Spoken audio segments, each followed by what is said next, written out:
more damage might be kind of interesting. But I don't think that Garjammal is...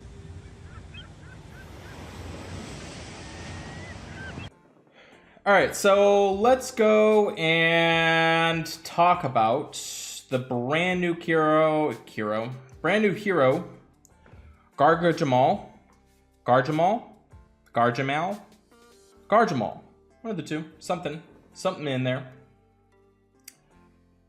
You know, it's pretty cool. This looks like Mortal Kombat. Let me know. Who knows? Mortal Kombat? God, I can't remember his name. Barbarian class. Part of the Underworld family. This one gives chance to spawn an Underworld gem. Okay, the passive. The duration of the first 3 status ailments from the from special skills is decreased by 1 turn. So anything that negatively impacts her is going to be reduced for 1 turn. First 3 times. Kind of interesting. Alright, so she's running at fast speed. Barbarian class, which is kind of interesting. I think 430% damage to the target. The caster regenerates 675 HP over 3 turns. The effect duration is reset if the caster is hit with a direct damage from a special skill. So this kind of incentivizes to be hit 675 over 3 turns. So the reason why this character is a little bit awkward is because it's obviously it's a single target. So we're going to see actually with the raid formations, and I'm going to talk about that in a sec because that's kind of major things that are coming up here. I want to give you the opportunity for 3 guaranteed 4 stars for free. Sounds too good to be true? Well, it isn't. Maybe at Empires and Puzzles. However, in Gemstone Legends, they just launched this brand new player event, which gains you access to get these guaranteed epics just for trying out the game. As soon as you download the game, you're gonna get Elidor, which is pretty amazing for you to use in the game. You're also going to gain access to 500,000 gold and 5 gold scrolls and 300 gems. Pretty awesome. After you download the game, you're gonna jump into the new player event, which I talked about. The first hero that you're gonna get is a 4-star Selena, which is a epic mage with powerful AoE damage. The next event, you're gonna get 6 legendary 5-star artifacts, which is definitely gonna outfit your crew to help you out. And then you're also gonna get 1 platinum scroll, which let me tell you, this thing is pretty amazing. It comes with 8% odds of getting a legendary. So you're gonna get 3 free epics, with one of them being a chance at a 5-star.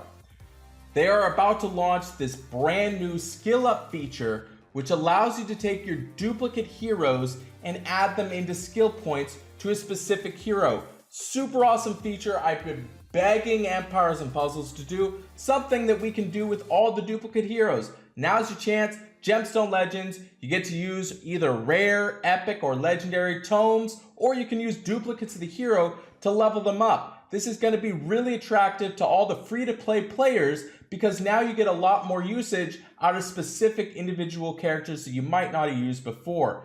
Go ahead and check out Gemstone Legends. Click on the link in the description. Make sure you use #Anchor_2021 hashtag to get all the free bonus gifts. Thanks so much, Gemstone Legends. Let me dive back into the video for you guys. With her being a single hitter, 430% is pretty amazing. And she also regenerates life. So that is, I guess, kind of relevant, but it's actually one of those things that I think that I wish they would have put the regenerating life on a completely different hero. Reason being, with the way that this character is set up, it's kind of similar to having a wing character, but you almost want this character to be going off. But the problem is you want her to be going off, but you also want to be receiving special skill damage later on. Like, I think that they should have just made a more defensive character and maybe made her average to where she's hitting multiple heroes. And that way, maybe she has a chance to be in a flank position. I don't really see her hitting the tank position. I mean, maybe. There's maybe a time for it, but she doesn't really have the defensive stat to be a single hitter character. You know what's really weird is SG hasn't released a character that deals single damage in a tank position scenario. I think maybe, I mean, you had a little bit Marjana in the past, very long time ago, but a really defensive single hitter with the potential to be dealing more damage might be kind of interesting. But I don't think that Garjammal is going to, and what is going on? What is up with the necklace? So it's one of those characters that you want it to go off, but then you also want it to be receiving special skill damage. And unfortunately, I don't really see that there's a huge high probability that that skill damage is going to reset in the 3 turns if she's in the wing spot. There is a possibility, but it's kind of an awkward situation. I do like that she's going to regenerate the 675 over 3 turns. There's just a lot of really great single hitters.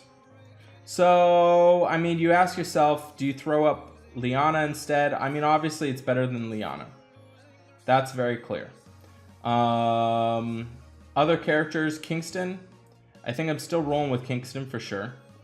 But here's where the biggest issue is with Garjammal is going to be the raid formations. You guys may have noticed that they have just released the brand new update for version 37 that has come out. Characters that are going to be hitting multi-speed are going to be way better in the near future. You even look at the likes of like Elkinen. Elkinen, I would probably choose Elkinen over her. You're healing, but it's going to be at fast. It's going to hit target and minor damage to nearby enemies as well. The costume version's a little bit better and running it same at the fast speed. But what's going to happen with the new raid formations, it's going to make it so that the middle target is going to get impacted both positively and negatively. So characters like this are going to be on the rise, and characters that are single hitters are going to be on the decline because they're not going to be as effective on offense. So really consider that if you did pick her up or whatever. There is definitely consideration there. Maybe if you don't have a sniper, I could see her being profitable. I don't know if the healing with her getting hit with special skills is really going to put her over the top. I would probably prefer a character like Elkinen, which just guarantees. Unfortunately, cool character. I like the ability, but I think it's on the wrong hero. Now, considering the raid formations, these are coming out. My first recommendation right off the bat with testing in beta version as well as live and in game, you're going to want to rock the reverse, which I know people are going to be wanting to do the double and the reverse double when they come out because they're going to want to try and exploit characters like Sif is going to be really awesome. Even a gear might even make a swing into things. That might be really interesting. So characters that are going to be impacting the allies next to them, they're going to impact every single ally right next to it. So we got the biggest exploitation was going to be Sif.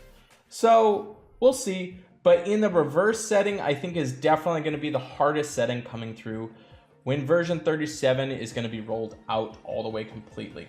So a gear is going to give defense to all allies, increase from 30% to 35%. Again, in the new raid formations, a gear is pretty much going to be impacting everybody, and everybody's going to be gaining a ton of life. A gear might definitely be really relevant in the new raid formations coming out. Miki duration silence changed from 4 turns to 5 turns. I don't know how much this was needed. Seemed a little bit awkward. I thought that 4 turns was already pretty awesome, but maybe they're just impacting at the fact that running at slow speed now at 5 turns. 5 turns is really, really great. I do love that change. Domnitia, I don't know if it's really going to swing into anything too much relevant. 410 to 440. It's definitely an increase, but I don't think that it's going to put Domnitia over the top, being a single hitter and only damaging 1 character.